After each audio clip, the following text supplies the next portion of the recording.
Well, now to an update on a bountiful man, Lieutenant George F. Wilson. He was killed during an aviation mission over France back in 1944. Now, his body missing for 80 years, but his remains were positively identified at the end of last year. Now, his family inviting ABC4's Northern Utah correspondent Kate Gardner to attend the funeral services today, and he gives us a look.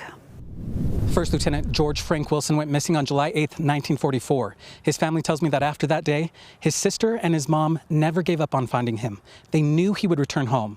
Before his mom died, his grandkids promised her that they would bring him home. And today, on the 81st anniversary of his death while serving his country in France, they made that promise come true, and he's being laid to rest next to his mom and his sister. A military flyover welcomes Lieutenant George Frank Wilson to his final resting place. I think about Wilson and the sacrifice his family made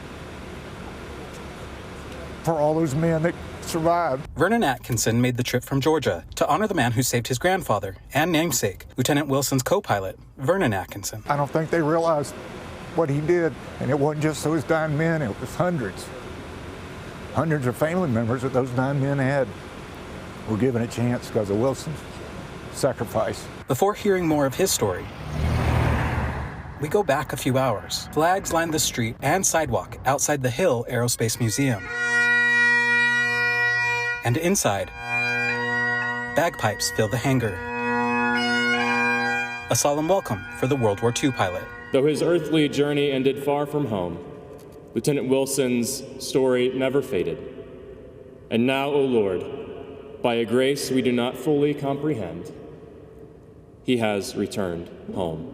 On July 8, 1944, Lieutenant Wilson, just 22 years old, took off for his third mission as a pilot of a B-17 bomber. And just 2 minutes away from the bombs away call, Lieutenant Wilson's aircraft was struck and hit by flak between the number 1 and number 2 engines. He was hit by glass, but managed to keep the plane stable enough for the other 8 men to escape before crashing on a French farm. Stories like Lieutenant Wilson's played out thousands of times, leaving forever their mark on history and on the world and in the hearts of the families that were left behind.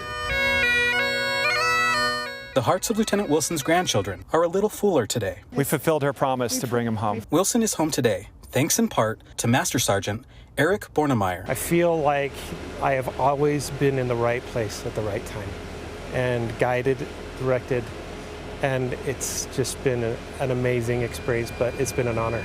Bornemeyer's married to Lieutenant Wilson's great niece and took 3 trips to France to find him. His mom never stopped writing the government. His sister, every time she looked in a crowd and saw somebody who looked like Frankie, she would run up to him.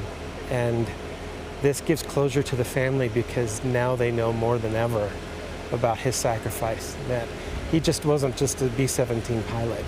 He was a hero. He was the defender of freedom. For his descendants, the more I learn about him, the more I just love him, and I love our family, and it just brings us together. It's amazing. And those who credit their existence to him. It's very emotional.